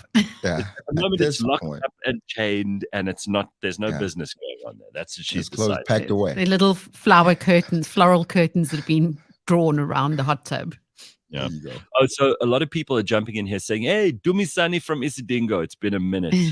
Hey, what's up? Cliff Centralist says, Tumisho, do you still work for Barker Haynes? Oh, there you go. Yeah. No, he fired me. If you recall, Barker Haynes and I, it didn't end well for us. I ended up having to run away to America or the UK or something because I did sleep with Sherelle again. And it didn't end well. And my child, who I had with Letty, got a new stepdad because I never came back. I was a very bad father, actually. Just a very bad example. The drama. Yeah, the drama. So that character was the opposite of what you are in real life.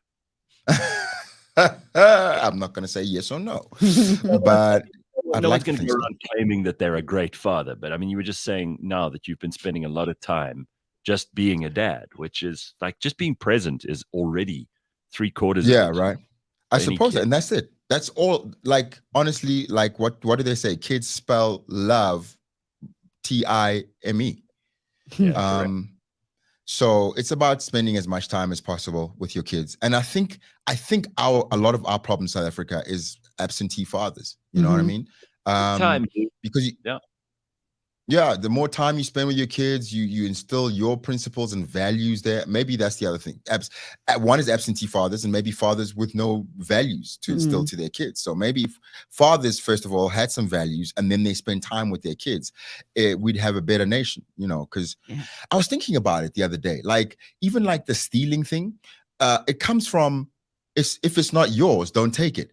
The other day, I was literally at the gym, and there was this nice hanger right in the locker, and I was like about to take it because I was like, that would go so well. It would help with my jeans and stuff like that. And I heard my father's voice. He just said, "If it's not yours, don't take it." Still at this age. Yeah, and then I was like, "Oh yeah, that's what this parenting is about." We don't have those values anymore in South Africa, so we have this sense of, or maybe in the whole world, but this is where I live. But this is where I live right now. And I think a lot of our problems would be solved through proper parenting, where like we went back to the basics of like, if it's not yours, don't take it. Don't steal, don't kill, don't hit people, don't hit girls, that sort of things. That's it. And even if they hit you first, whatever. You know who teaches you those things? The dad. Now the mom can try.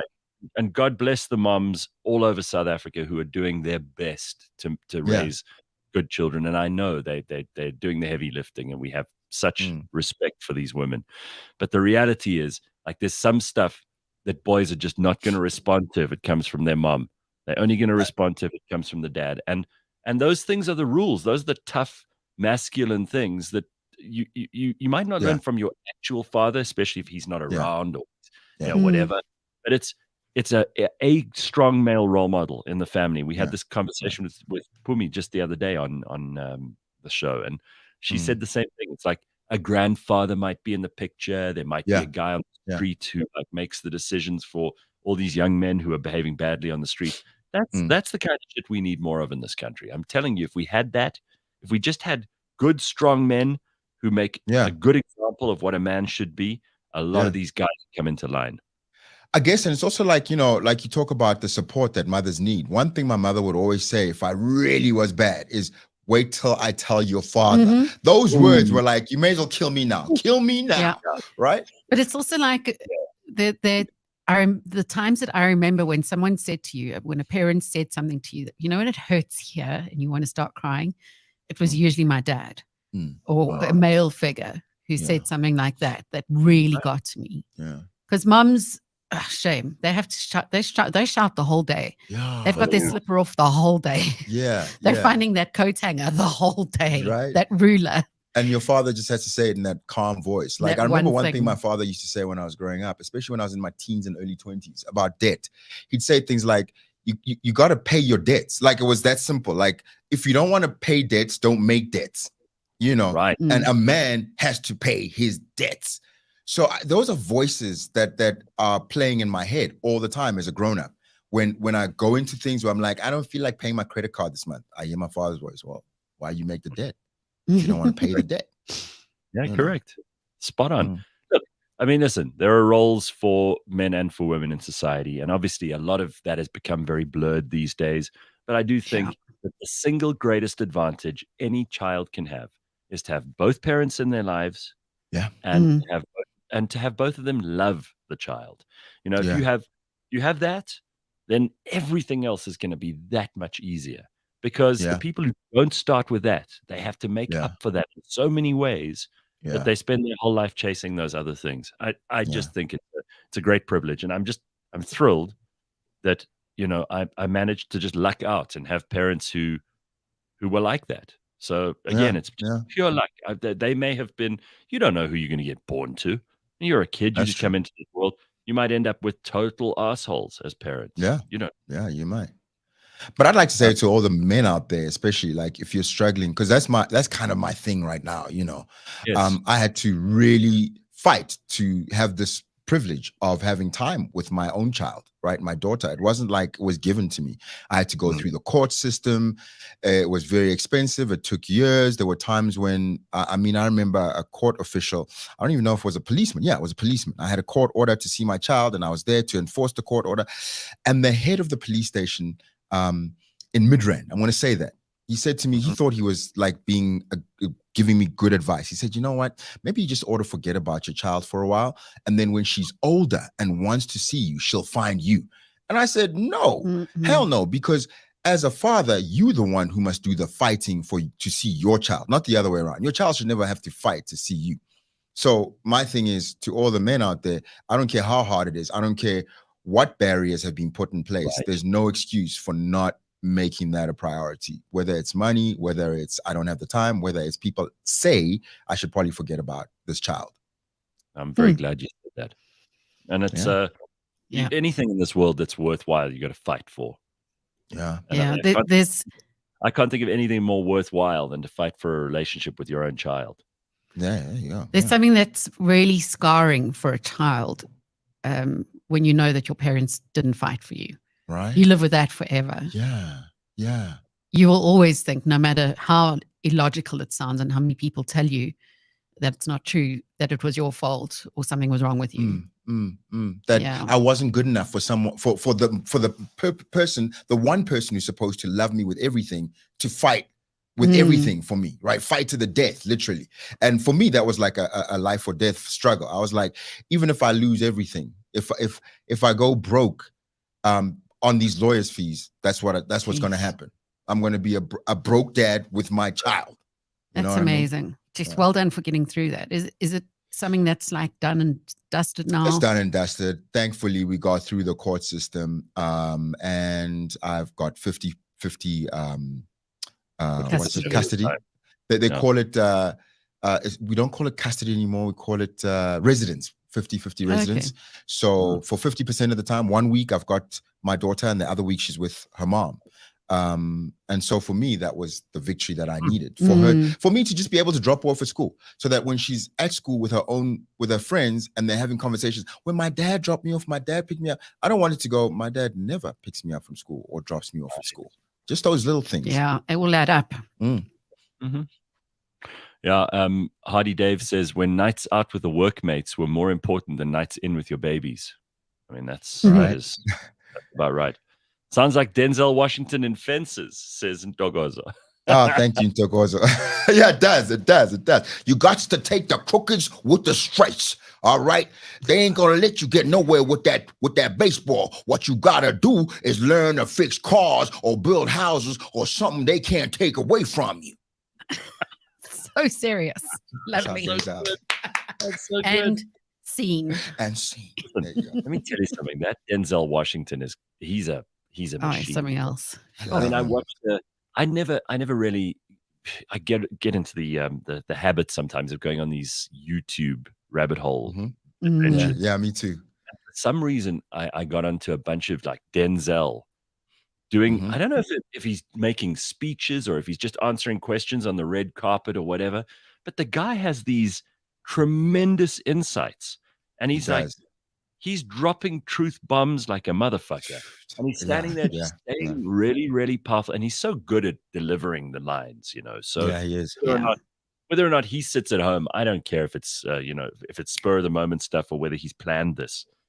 Every time that guy opens his mouth, he speaks such absolute truth and sense. Yeah. He gives No nuggets of bullshit. truth. No. Yeah, and Yeah, like as just a real person, right? He's just always and then giving some real insights. you know what happens? YouTube like picks up that you like this because you watched the whole thing, and then Yeah. all you do is you get like Denzel Washington stuff. So Oh, if you okay. looked at my YouTube for the last couple of weeks, you think I was like a Stalking devoted Denzel, man. Yeah. devoted obsessed fan of Denzel Washington's because it was Yeah. really good stuff.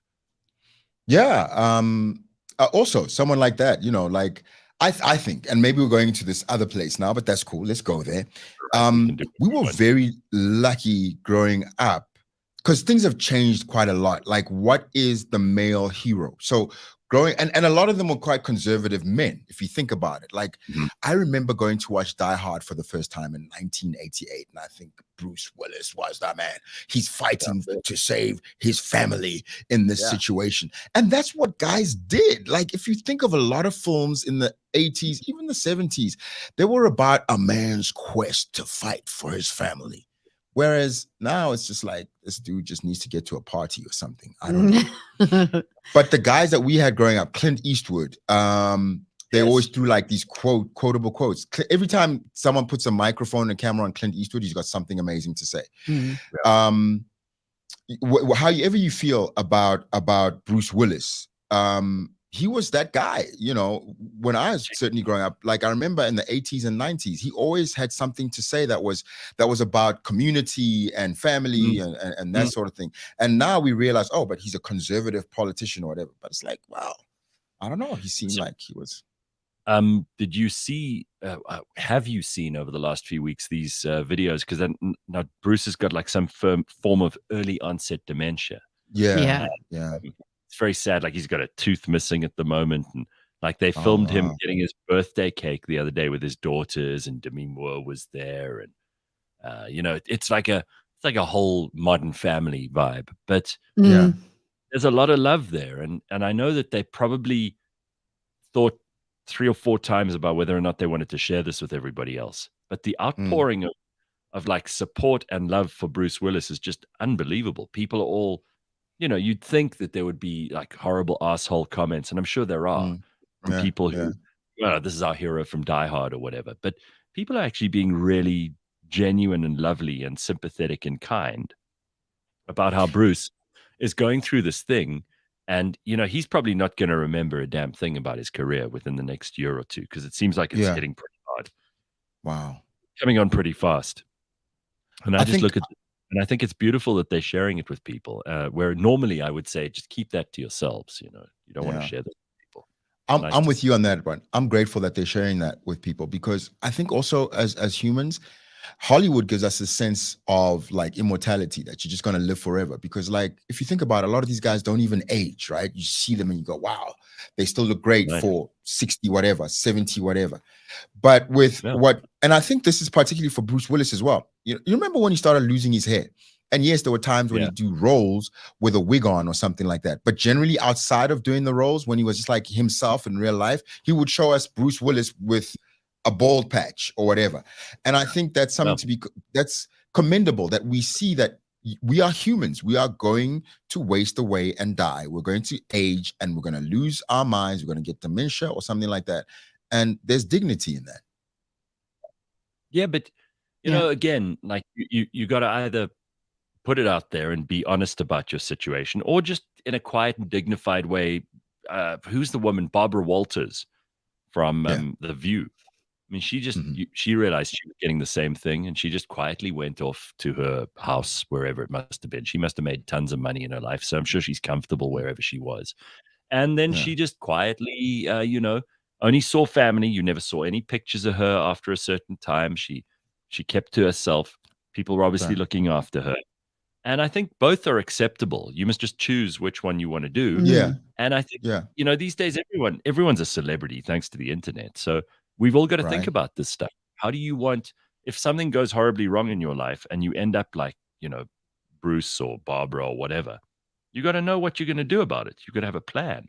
What's it going to be? Yeah. Quiet and dignified, or, put your story out there and let people know, and then decide your own rules from that point on.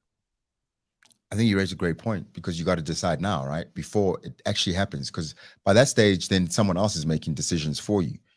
And I think there's no right or wrong, either one. But I think an honesty about it is the right thing to do, as opposed to just trying to hide it. Remember when Michael J. Fox started getting Parkinson's, and he was very upfront and open about it. And I think for me, it was like, he doesn't have to be on TV every day showing us that he's got Parkinson's, but he was upfront and just honest about it. And now we can let him live his life the way he wants to live his life going forward. Yeah. Talking about celebs who don't age, says Carl. Have you seen The Shrink Next Door starring Paul Rudd? It's really excellent, and it's based on a true story. Watch it on Apple TV. Okay. I love Paul Rudd. Paul Rudd's cool, though, right? The like Shrink him. Next Door. Yeah. Apple TV. I'll check it out. Yeah. All right. I got an invite last night saying, from my brother, saying you're part of his Apple TV or something now. I think that's a good thing, right? I think so. It's not a scam. I just accepted it. Yeah, sure. So that means he's family sharing with you, which means you oh, can nice. Right.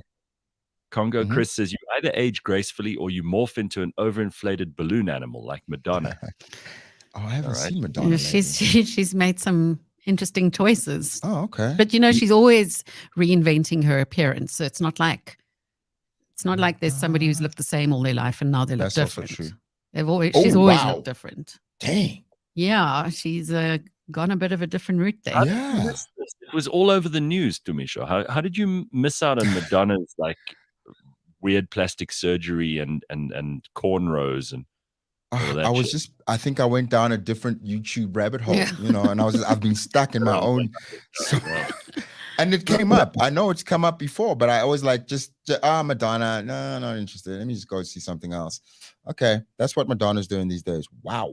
Okay. Well, KB says on the other side, it does seem like Pharrell is finally aging. I saw some recent. Oh, really? Let's check out Pharrell. No, let's take a look, because we've got it now. You see what this is. Unfortunately, what happens is as soon as you say this, then people are like, Pharrell Williams 2023. Let's see what he looks like. I don't think he's aging well. I don't know, actually. I got a picture here where he's, maybe. We're all going to get old. Like, you can't be afraid of this. There it is. You see, I think that's the thing, right? You can't be afraid of aging, because we're all going to get old. But I say at the moment, like, I think the internet and social media is making us think, because other people aren't aging, that we have to live up to this sense of we shouldn't. Like, I'm glad Pharrell's finally aging. I think he should. Do I think he should start acting more his own age? Not necessarily, but just embrace the fact that he's getting older. I mean, he still dresses quite funky, like a 20-something-year-old. He's got the shape and the body for it. Good for him. I hate you for it, Pharrell. But be your age, man. I think that's graceful. That's graceful. You know what I mean? Correct. Nothing worse than mutton dressed as lamb. Exactly. That's why I also have. I think I have a little bit of a problem with like plastic surgery in that way, where you do try and snip and cut and do all that, and in the end, it makes you look even older. Like the way Madonna's looking, she actually should just let herself age gracefully. Yeah, there's Courtney Cox, who recently took out all of her fillers, and she looks amazing. She said, she admitted she was at the point where you don't even notice it yourself anymore, how strange you look. You look in the mirror and you're like, you don't realize what other people are seeing. John Cena is balding and dyeing his hair. He looks like a 56-year-old tow truck driver now. Wow. Oh, dear. Oh, Courtney's hot, though. as long as Claire Mawisa, Azania Masaka, Faye Peters, and Gareth Cliff are still ageless, it's okay. Pharrell can age. Well, thanks. I don't know. Those are some beautiful women. I mean, Azania definitely. Wow, Azania. Amazing. You know, I can say that because my wife knows I've got a crush on Azania, and she's okay with it. You know. So yeah, all right. I'll be in that club. I'll take that one. You know who else is amazing is Tom Cruise. I mean, that guy. Oh is yeah, a phenomenon, and he's still doing all the stunts, and he's still doing all the, all the dangerous motorbikes and planes and all that shit. He's a phenomenon. He really is a hero. Yeah, I mean, he's religious in the world last year. Hey, made $100 million. More than The Rock. Mm-hmm. Wow. Tom got top billing in terms of payment last year. He was the highest paid actor of 2022. Pretty impressive. But I guess here's the other thing, guys, that we've got to like talk about. Like there's an elephant in the room. $100 million. You better not age if you made $100 million last year. And probably a couple of years ago, like you've been making this kind of money. How much, like, come on. You've got everyone doing everything for you. Exactly, right? And let's be honest, I saw something with Mark Wahlberg the other day, also on YouTube, where he's like, apparently he's fasting. So he's now at a point where sometimes he fasts for 24 hours and he's looking shredded. Okay, is it for a role? I don't know if it's for a role, but like he's like buffed up and he's looking shredded, but his face looks like a 50-something-year-old man. And I was thinking like, yes. And he's like, yeah, and I don't eat this and I eat that. And I'm like, I think sometimes the thing about Hollywood that they don't tell us is there's someone literally at 100, let's say you just got $100 million. You never made another paycheck in your life, but with $100 million, someone can cook you the food, have it on a timer and say, it's time for you to eat now, sir. Yeah. Right? And then make like it tasty feed you like a baby as bird. well. Yeah. So there's a lot you don't have to think about. So I think sometimes we live up to these expectations and we expect ourselves to be like the Hollywood guys in South Africa. But guys, nobody in South Africa is getting 100 million rand. No way. Not even dude. 10 million rand. Please. I mean, listen, acting, you can speak on this because you've been through it all. You've seen it all. You've done movies, TV, you've done theater, you've done a lot. And it's damn hard to earn money as an actor in South Africa. So Wahlberg, he's looking pretty good. Apparently he's gone very religious, or he's always been very religious, and now he's Roman Catholic. Speak out about it. And very outspoken about it. But as you say, it's like he's got the face of a kind of 50-year-old guy, but Jesus, he's always looked good though. I'd be happy. He does work hard. I mean, I had him as a kid, in a poster on my wall. Yeah. Marky, when he was Marky Mark and the Funky Bunch. And remember when he wore those Calvin Klein? He was in that Calvin Klein underwear. He was a Calvin Klein underwear model. He was like the world. Yeah, he's always looked good. He was the world's first like male underwear model, wasn't he? Yeah. He's consistently been a good actor. Yeah. Consistently been like healthy. Yeah. Healthy. And seems like a nice guy. Maybe he's got the secrets. He's also happily married. He is he's very kids. very principled guy by the sound of things. Here's your picture, Leigh-Ann. This is probably what you had on your wall. Yeah, that was it. Yeah. Everyone, I mean, I know Mark Wahlberg's only a few years older than me. I'm telling you how old I am now. But I remember seeing that. I think it was like 92 or something, 91, and thinking those are goals. Those are body goals. Yeah. Yeah. Didn't he also have a brother? Yes. He had a whole bunch of brothers. They actually had a boy band. They were one of the first boy bands. Yes. I remember I had their tape. God, what were they called? Those were the posters was that it I the had. Wahlbergs? No. It was called Marky Mark and the Funky Bunch. New Kids on the Block. That's it. New Kids on the Block. That's them. And it was what was his brother was such a loser. Danny Wahlberg, Danny wasn't Wahlberg, it was. The two of them acted in, and still do, I think, in Blue Bloods together. Yeah. But Danny's fixed his life up, I think. Donnie Wahlberg. Yeah, Donnie. There we go. All right. Makes you wonder what went wrong with his brother Donnie, says Beth. There you go. He does have he does have one single facial expression, according to Slippery Pickle. Let's just compare his facial expression here. That was the old days, and then here. Yeah. No, on the far left is like that's Mark Wahlberg's facial expression. All right. Well, there we go. Listen, if I could get to a 50-something and look like that, I will be very pleased with myself. Thank you very much. I've never looked like that. And yeah, if that was tied up in a bow standing next to my bed, I wouldn't cry. Okay. You might open up shop for business again, Leah. You might open Draw back those little curtains. floral curtains. Yeah. Yep. Okay. Okay. People would tell me, says John Bad Dog. He says, people would tell me I looked like I was in my late 20s or early 30s, up to about 47. Now I'm 52, and now all they say is, yes, 52 or 55. Yeah, it happens to the best of us. All right, John. Sorry, buddy. Hardy Dave says, tomorrow is JW's Memorial Day. What's that? I'm joining. JW? Who are we meant to know about this? Who figured the big president? I don't know who JW is. JW. I'm not sure what you're talking about. Jehovah's Witnesses? Yeah, I don't know what he's on about. Okay. All right, very, very good. So also a couple of comments here about who looks good when they're old, who looks bad when they're old. The fact is, like, there's one other person we haven't referred to, and she's, I don't know, nobody even knows. She might have been there at the start of the universe. Is Cher. Oh, yeah. She's amazing. Still going strong. I saw that she sold her house. She sold some mansion in Malibu for for astronomical amounts. $150 million. Dude. It's this huge, huge house. And I think, but it's just Cher. She lives in there on her own.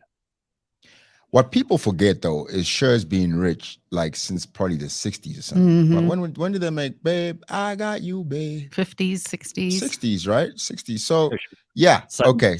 All she knows is money. Yeah, she's actually probably never, I mean, for most of her adult life, she's had just tons of cash, right? Anyway, I mean, good for her. She's worked hard for it. She does that. She looks good. Yeah, she's been busy. Amazing. She is pretty amazing. All right. Well, listen, we can carry on talking about old people all day, but we've got to wrap up the show this morning. Tumisho, it's very good to see you. It's good to see you, buddy. It's been too long. Let's not do that again. Our fault. Yeah, I'll be back. I want to be back. Yeah, next time I'll come into the studio. Make sure that we're all in the studio together. And have a lovely day, everybody. We will see you tomorrow at 6 a.m. bright and early. Be good. And if you're not, take photos. Cheers.